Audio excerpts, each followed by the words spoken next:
quand j'ai été ministre de la prospective au Togo et de l'évaluation des politiques publiques, j'avais l'obligation d'évaluer toutes les politiques publiques, même la politique monétaire. Donc la politique agricole, la politique de santé, la politique de transport, la politique budgétaire et aussi la politique monétaire.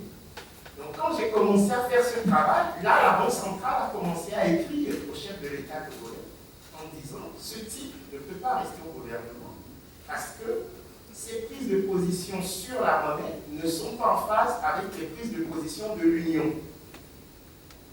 Et là, effectivement, de deux choses l'une. Ou on continue le travail d'évaluation parce qu'on estime qu'il faille utiliser au mieux les ressources rares, ou on s'interdit de réfléchir et on laisse les choses se faire. Donc à partir de là, moi, ma prise de position, c'est de dire, voilà ce que donnent les travaux empiriques que je mène. Après, les autorités décident. Vous voyez?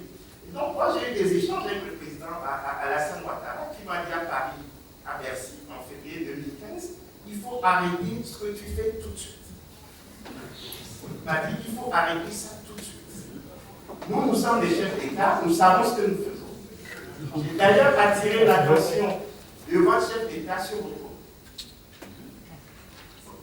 Donc, on est quand même dans un système où les chercheurs que nous sommes, parce que nous sommes d'abord des chercheurs, nous sommes aussi des citoyens, et nous sommes quand même des gens qui devons être, en tout cas c'est ce qui nous lie autour de cette assemblée, nous sommes au service de nos populations.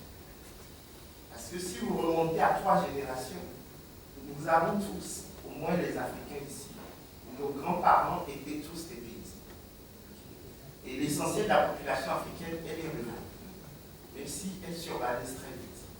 Donc que des fortunes se constituent en moins de 50 ans, que les Africains soient victimes sans produire de la richesse. Et quand on nous demande en plus de les applaudir, ça, ce n'est pas ça. Donc, c'est simplement.